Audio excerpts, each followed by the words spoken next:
Hi viewers, welcome to my YouTube channel. വളരെ easy ആയിട്ട് ഉണ്ടാക്കാൻ പറ്റുന്ന ഒരു മോര് കറിയുടെ റെസിപ്പി നോക്കാം. ആവശ്യമായവ പച്ചക്കായ, സവോള, പച്ചമുളക്, കറിവേപ്പില, ജീരകം, വെളുത്തുള്ളി, തൈര്. സവോളയ്ക്ക് പകരം നമുക്ക് ചെറിയ ഉള്ളിയും യൂസ് ചെയ്യാം. പച്ചക്കായയും സവോളയും പച്ചമുളകും ചെറുതായിട്ട് അരിയുക. ഉപ്പും മഞ്ഞൾപ്പൊടിയും ആവശ്യത്തിന് വെള്ളവും ചേർത്ത് വേവിച്ചെടുക്കാം.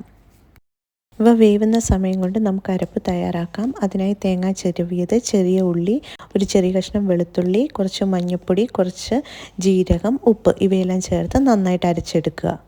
അരപ്പ് കായിൽ ഒഴിച്ചു കൊടുത്ത് നന്നായിട്ട് തിളപ്പിക്കുക. ഇനിയും നമുക്ക് കുറച്ച് തൈര് ആഡ് ചെയ്യണം. അതിനായിട്ട് നമുക്ക് ആവശ്യത്തിന് തൈര് എടുക്കാം. പുളി കൂടിയ തൈരാണെങ്കിൽ അത്രയും നല്ലത്. നമ്മളുടെ മോരുകറി കുറച്ചും കൂടി തിക്കായിട്ട് വേണമെങ്കിൽ നമ്മൾ തൈരെടുത്തിട്ട് നന്നായിട്ട് സ്പൂണോ എന്തെങ്കിലും വെച്ചിട്ട് ഉടച്ചിട്ട് നമ്മൾ ഇപ്പോൾ തിളച്ചുകൊണ്ടിരിക്കുന്ന കറിയിലേക്ക് ഒഴിച്ചു കൊടുക്കുക. എന്നിട്ട് തിളപ്പിക്കേണ്ട, ജസ്റ്റ് ഒന്ന് ചൂടായാൽ മതിയാവും. 1-2 ചെറിയുള്ളിയും വറ്റൽമുളകും കറിവേപ്പിലയും കടുക് പൊട്ടിക്കുന്ന കൂടെ ചേർത്ത് നമുക്ക് കറിയിലേക്ക് ഒഴിച്ചു കൊടുക്കാം.